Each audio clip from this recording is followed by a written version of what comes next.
Thunder cracks so loud, it feels like the sky itself is tearing apart. Lightning bleeds through the clouds, carving white veins across a heaving ocean.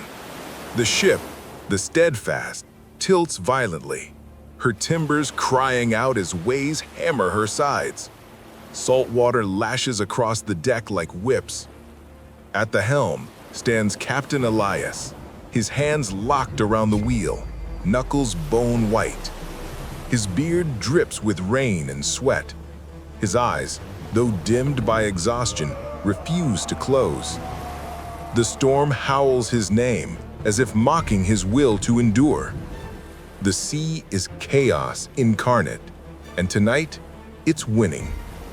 But beneath the roar of thunder, a single question echoes inside him. A question every sailor, every soul who's ever reached their breaking point must face. When everything you've built begins to break, do you let go? Or do you fight for one more breath? Elias was no stranger to storms. He had spent 3 decades at sea, charting routes through treacherous waters, earning his name in whispered tones across harbors from Lisbon to Valparaiso. But even legends grow tired. This voyage had begun as a simple crossing, a delivery of timber and silk across the Southern Passage. Yet it had become something else entirely, a trial of faith. For weeks, the Steadfast had been stalked by relentless winds. The sky never cleared, the compass spun like a madman, provisions dwindled, men muttered about curses, and somewhere deep inside, Elias began to wonder if they were right. He had built his life on mastery, the illusion that man could command the sea. But now, each wave stripped that illusion away. At night, when the crew slept in restless silence, he would stand alone at the bow and whisper into the void. Why does the sea keep testing me? No answer ever came.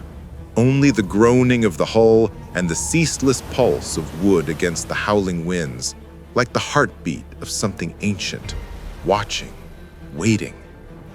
Still, he pressed on, because to turn back would mean admitting what he feared most, that the ocean had broken him. But on this night, as lightning split the world in two and rain slashed at his eyes, he wasn't sure if pressing on was courage or madness. There was a time when Elias had sailed for glory, when the horizon meant freedom, and every storm was a story waiting to be told. He remembered his first voyage vividly, a young man standing barefoot on a creaking dock, staring at the endless blue. His mother's words had echoed behind him.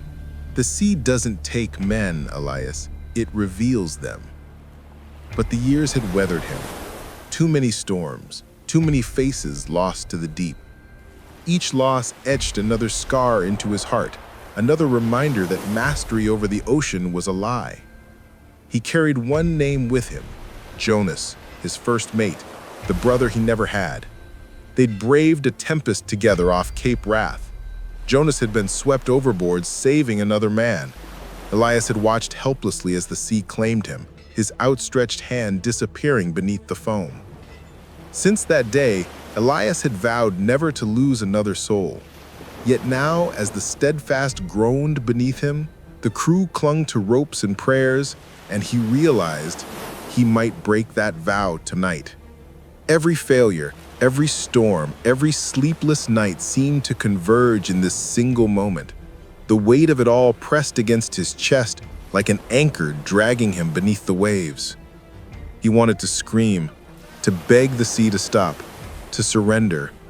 But surrender, he knew, was not peace. It was simply letting the storm decide who he would be. The deck tilted sharply. A mast cracked, snapping in two with a deafening groan. The crew shouted, voices swallowed by wind. "Cap'n, the rudder's gone!" "Hold her steady!" Elias bellowed, though the words were nearly torn from his throat. Lightning flashed again, revealing walls of water on every side. He gripped the wheel tighter. The storm was alive. He could feel it breathing around him.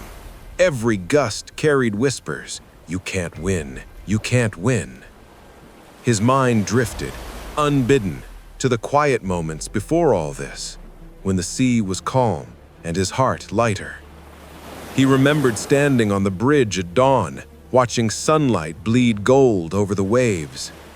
Back then, he had believed in destiny, in purpose. Now he only believed in endurance.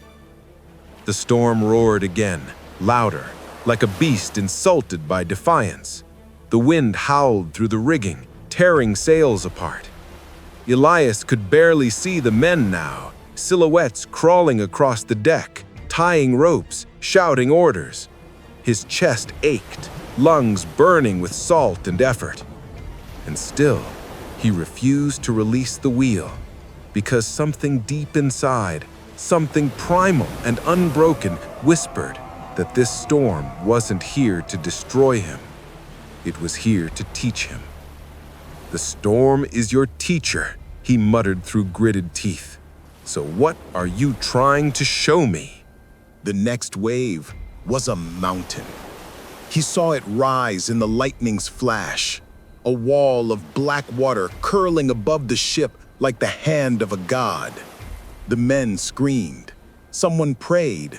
Someone else cursed Poseidon's name. Elias didn't flinch.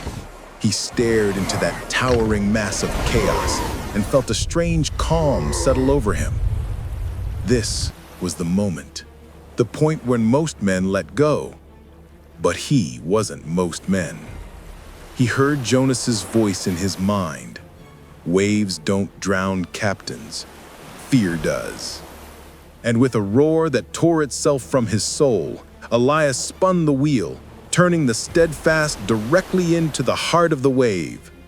The ship climbed, trembling, wood shrieking in protest. Water slammed against her sides, tearing away barrels and ropes. The world tilted, then held its breath, suspended between sky and abyss. Then, with a crash that split heaven and earth, they descended. Water engulfed them. For a heartbeat, everything went silent. No wind, no thunder, no breath. Just the crushing weight of the sea. And then, they broke through. The ship burst upward, gasping into open air. The men cheered weakly, voices cracking from disbelief. Elias laughed, not in victory, but in revelation. The storm wasn't an enemy. It was a mirror. It showed him the truth he'd been too afraid to face. He wasn't fighting the sea. He was fighting himself. Hours passed. The tempest began to die, as all storms do. The horizon blushed with pale light. Dawn, quiet and solemn. The Steadfast was battered but afloat. The crew moved slowly, tending wounds and rigging. Their eyes found Elias at the helm, and for the first time in days, there was no fear there, only respect. He stood there, soaked and shivering, staring at the calm returning to the sea. The water glistened like glass, the same ocean that had tried to kill them, now reflecting a fragile beauty. He smiled, a tired, knowing smile. "You never wanted to break me," he whispered to the waves. "You wanted to remind me who I am." He thought of every soul who'd ever stood on the edge, ready to give up. Every dream that almost sank. Every night when the weight felt too much. And he realized, strength doesn't mean never breaking. It means choosing to rebuild every single time you do. Elias turned from the sea, looking at his men. "We sail on," he said quietly, "not because the sea has spared us, but because we are meant to learn from it." He rested a hand on the worn wood of the wheel. "Anchor yourself in chaos," he whispered. "It's the only way to stay steady when the world falls apart." As the dawn broke over the horizon, the Steadfast cut forward once more, her sails torn but proud. Because sometimes, victory isn't about reaching shore. It's about refusing to let the sea define your end. And as the sun rose over calm waters, Elias smiled to himself, not as a conqueror, but as a man who had finally understood. The storm had not defeated him. It had remade him. If you've ever felt the urge to give up, remember this story. You are the captain of your own vessel. The storm is not your enemy. It's your teacher. Now take your hands back to the wheel and chart your own course. If this story found you when you needed it, subscribe to Anchor in Chaos, because the sea will test you again, but you'll never have to face it alone.